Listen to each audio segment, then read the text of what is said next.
Hati nurani itu perlu dididik. Ia dan akal budi adalah pasangan yang baik. Hati nurani teramat dekat dengan kenyataan yang ada.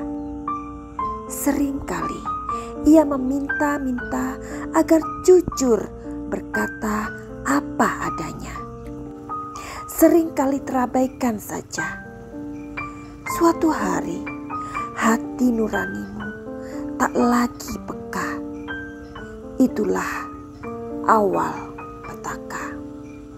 Puisi by Dewi Helsper atau Madam Suki.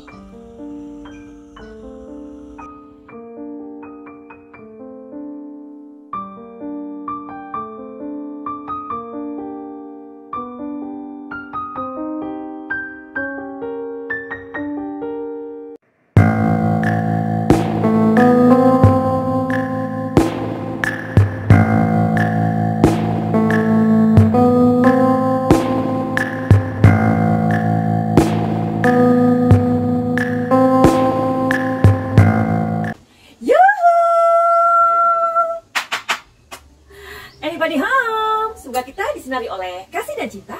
Dan buat kamu yang baru saja kesasar atau terdampar di YouTubeku ini, aku si pembisik kartu.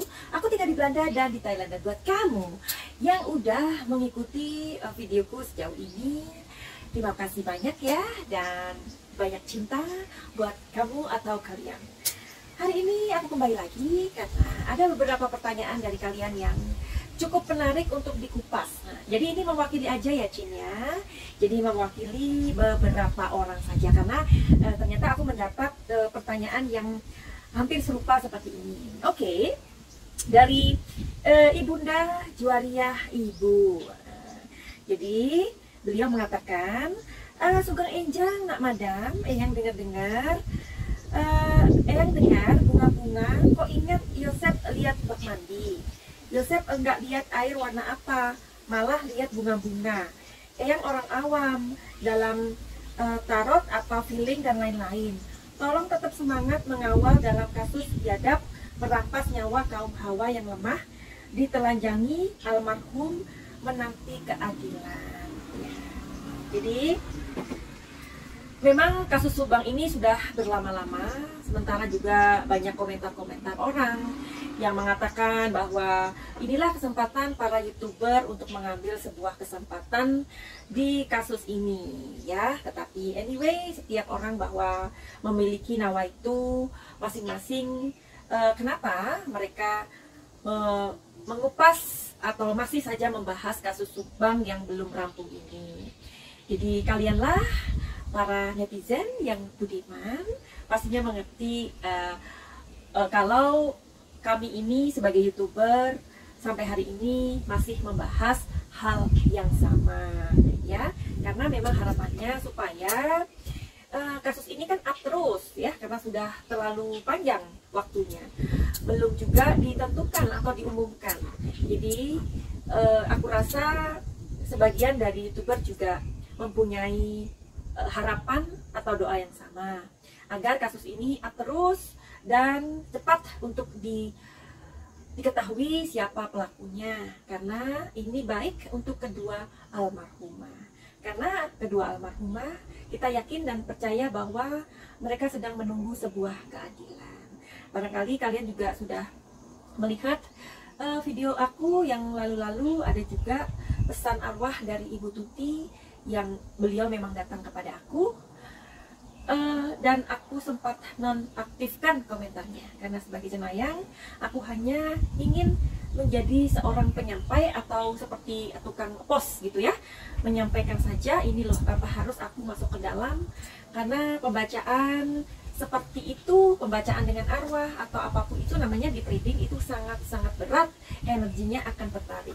Nah setelah aku mendapatkan pesan arwah dari Ibu Tuti, besoknya aku mengalami kecelakaan dengan Diego ya, dimana Diego kondisinya lebih agak parah daripada aku karena dia ada di depan dan kami mengendarai motor saat itu, bukan mobil. Nah, jadi tapi anyway aku tidak akan melibatkan atau menghubung-hubungkan dengan energi negatif, Karena sebelum aku mengalami kecelakaan itu, aku sudah diberitahu bahwa hari itu akan terjadi sesuatu kepada kami. Maka itu sebelum aku pergi keluar rumah, aku berdoa, aku mohon pada Tuhan, seandainya malapetaka itu bisa dihindari, bukan tragedi yang besar atau kecelakaan yang besar, tolong Tuhan untuk menyelamatkan kami. Dan semuanya sudah aku tuangkan di kasus Subang ini, supaya kalian nggak nyari-nyari ya, jadi bisa dipermudah, itu maksud aku. Oke. By the way, aku pengen sekali melihat, atau ya tepatnya melihat dari kartu ini, sebenarnya apa sih atau bagaimana sih emosi dari Bapak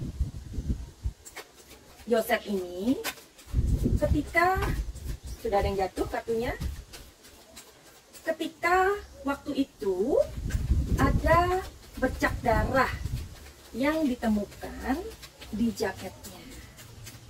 Oke, kita mau tahu ya, emosi beliau itu seperti apa.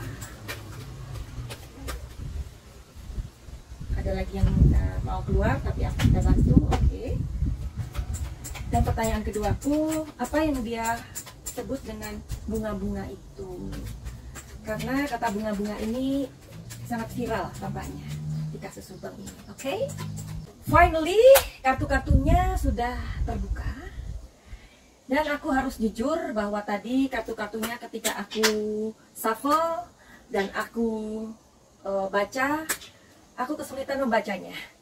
Jadi bagi teman-teman yang bisa membaca tarot, atau kalian adalah seorang pembaca energi, pasti juga setuju sama aku ketika misalkan kita punya klien atau membaca sesuatu, tiba-tiba ada sebuah kartu yang begitu disebarkan, kita nggak bisa membacanya, ya.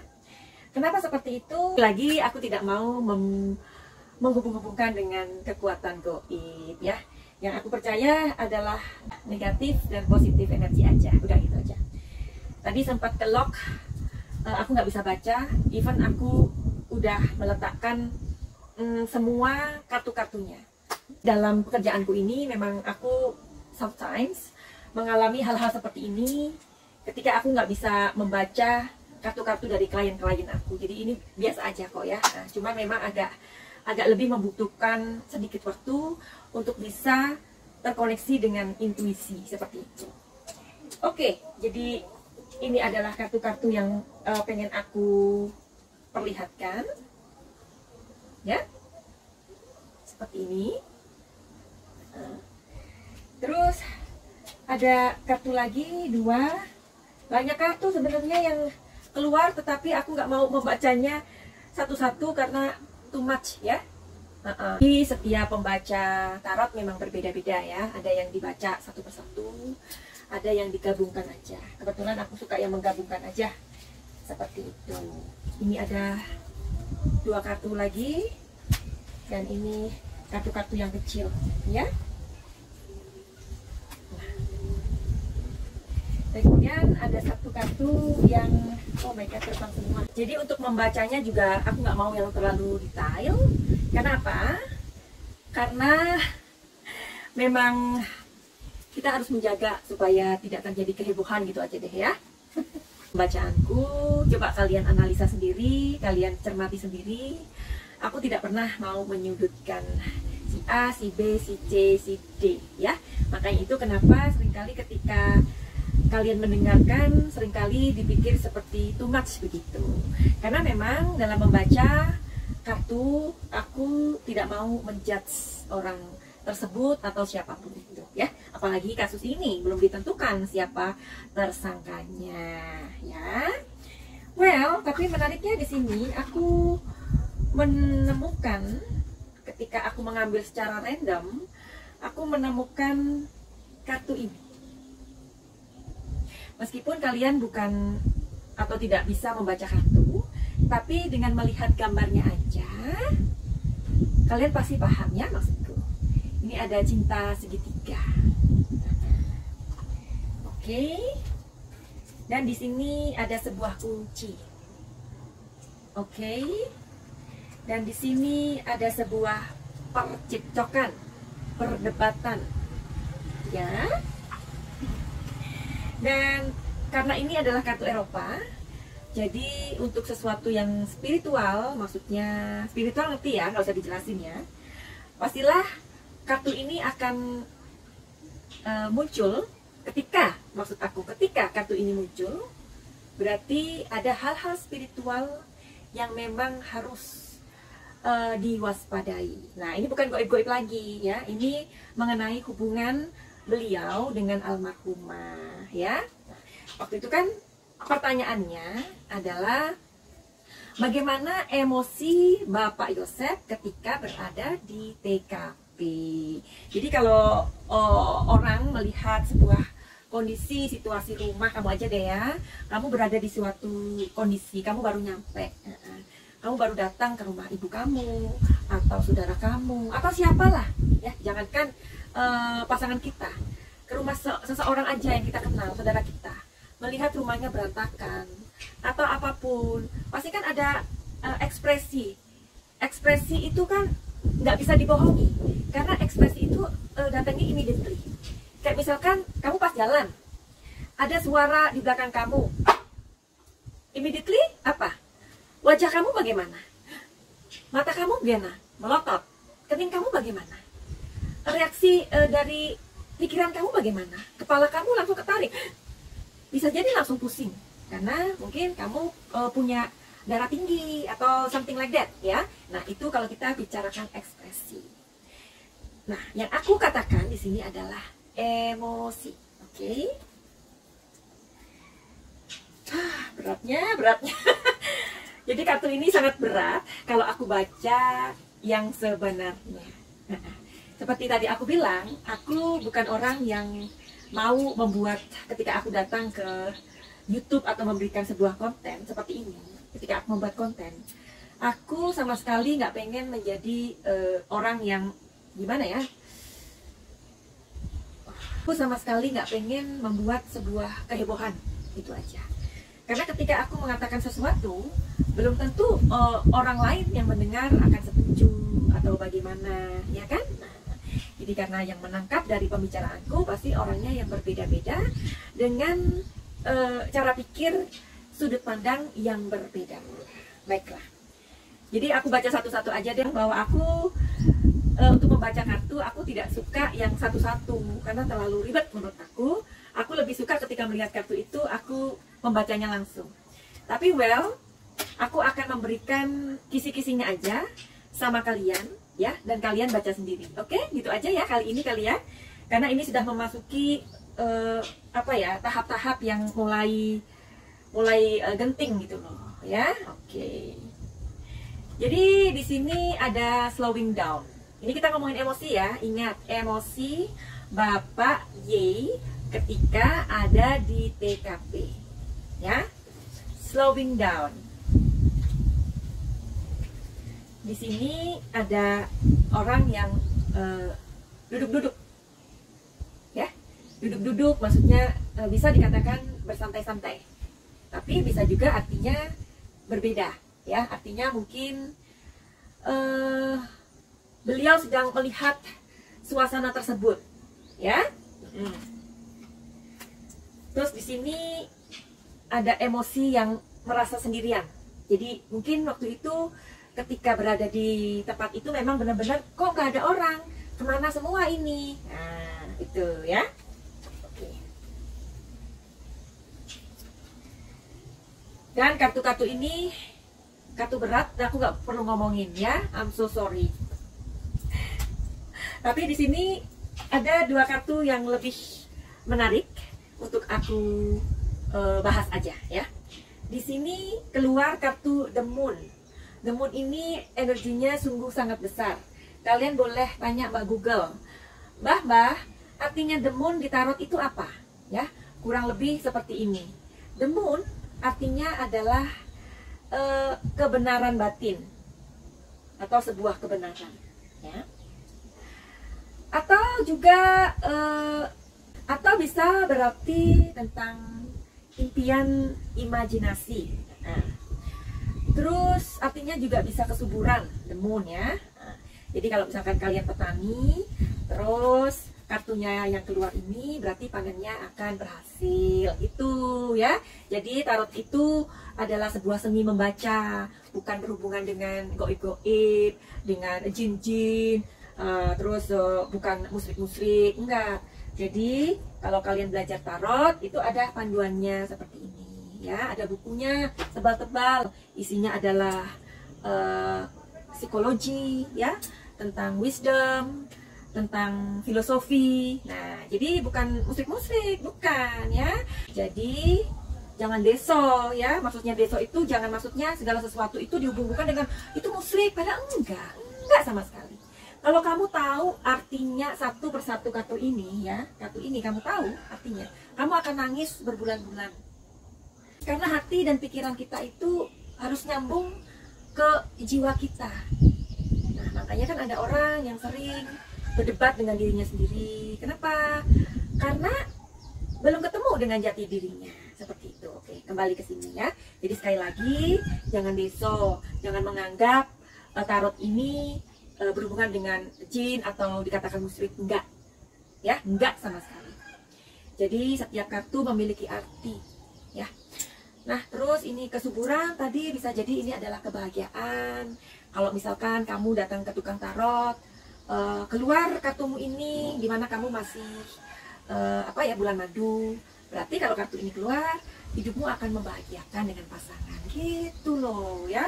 Jangan segala sesuatu itu dihubung-hubungkan itu musyrik. Jangan percaya tukang tarot, kamu akan terlempar ke neraka ya. Jadi sebenarnya hidup itu bukan masalah atau perkara melulu tentang surga dan neraka ya.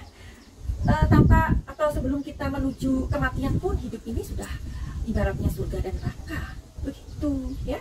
Oke, jadi tadi bisa dikatakan adalah orang yang memiliki visi. Terus ada juga bisa dikatakan artinya dari kartu ini adalah ketakutan atau tipu daya. Oke. Aku nggak membaca keseluruhan ya, ini aku hanya membacakan arti dari the moon. Oke. Karena kalau kita berbicara, makanya aku bilang membaca kartu itu sangat-sangat tidak mudah ya. Makanya tukang tarot itu kalau selesai baca pasti setelah membaca kartunya, habis itu makannya banyak, 2 piring. Habis itu kadang dia setelahnya pusing, setelahnya muntah-muntah, atau besoknya langsung sakit. Tanya deh Mbak Rara, yang ngerti juga, beliau adalah seorang pembaca tarot ya. Atau tanya sama tukang-tukang tarot lainnya, apa resikonya ketika membaca, ketika tarotnya itu atau pembacaannya itu berat atau masalahnya berat. Ini masalah berat loh. Ini adalah masalah berat tentang perampasan nyawa 2 orang yang sampai saat ini 2 orang ini menunggu keadilan. Mereka belum menuju ke cahaya. Jadi mereka saat ini masih berada di sebuah jalan atau di tengah jalan. Ibaratnya kalau misalkan kita analogi lagi ya, kita lagi jalan, di situ ada rambu, tandanya masih merah ya. Mereka menunggu di situ atau masih di sebuah halte. Karena sebenarnya jiwa kita ini adalah sebuah perjalanan. Ketika kita meninggal, kita ibaratnya seperti naik kereta ya, naik kereta menuju ke suatu tempat yang kita mau. Tapi bila mana kematiannya itu belum, ya katakan seperti saat ini ya, perampasan nyawa ya, itu mereka sedang menunggu di suatu tempat, belum menuju tempat yang semestinya. Makanya kenapa pembacaan tarot ini sangat berat ya. Kami para pembaca tarot yang ada dan membuat konten ini, sebenarnya setelah membaca itu kami kecapean. Benar itu, kami tidak berbohong. Kalau Mbak Rara mendengarkan ini, mudah-mudahan Mbak Rara bisa merespon aku ya. Tujuan kami, nawaitu kami di sini hanyalah agar kasus ini terus mendapatkan sebuah kejelasan, itu aja. Bukan seperti kata orang untuk mencari keuntungan, enggak sama sekali ya. Kalau mau jujur, dari yang kita dapatkan di YouTube dengan apa yang sudah kami dapatkan dalam pekerjaan kami ya, sebelum aku membuat kasus Subang ini pun udah banyak kok orang yang datang ke aku meskipun kelihatannya kontenku sepi ya, sebelum Subang ini, kasus Subang ini, kontenku sepi, nggak ada orang, tetapi jangan salah, aku selalu mempunyai klien itu orang luar, karena aku hidup di luar negeri. Jadi klienku itu orang-orang Indonesia yang tinggal di luar negeri. Itu ketika mereka datang, mereka punya masalah, mereka nggak akan ragu untuk menghargai tarifku. Ya, itu sebelum aku mengonten Subang ini. Jadi sekarang kalian tahu bahwa membaca tarot tidak mudah, apalagi kita harus berhadapan dengan kamera dan semua orang melihat, banyak orang lihat ya, dan kita nggak mau salah-salah ngomong itu ya, meskipun kita tahu yang sesungguhnya ya kan Mbak Rara. Oke. Terus selain kartu ini ada kartu Four of Pentacles. Four of Pentacles ini melambangkan tentang kelimpahan, keamanan, ambisi, kekuasaan, kontrol, kepercayaan. Nah, jadi sekarang kalianlah yang membaca dari kartu-kartu yang sudah aku keluarkan tadi. Kalian baca sendiri aja, oke?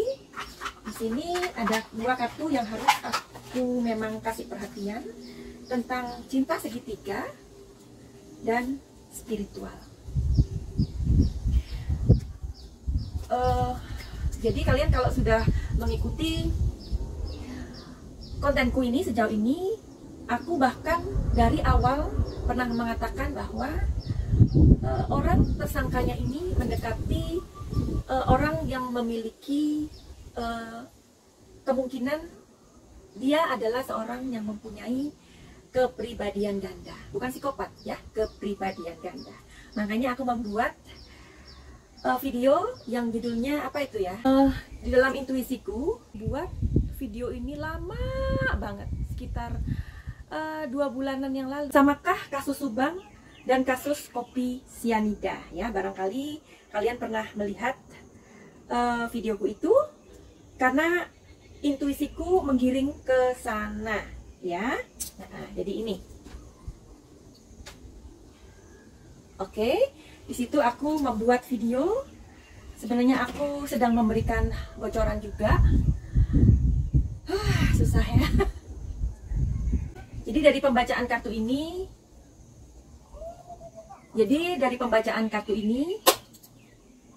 yang sangat berat dan aku belum bisa merangkainya ya.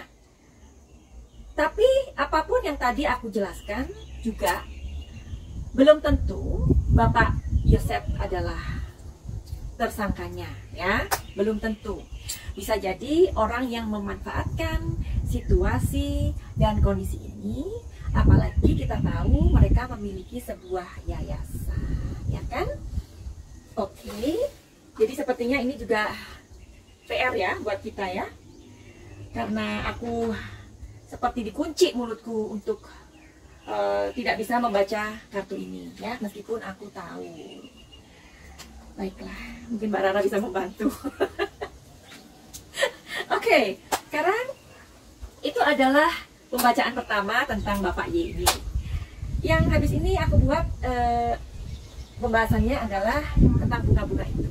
Oke, sampai ketemu di video berikutnya supaya nggak kepanjangan. Oke, buat kamu yang mau konsultasi atau reading tarot atau mau healing, silahkan untuk DM aku di IG Madam Suki. Finally,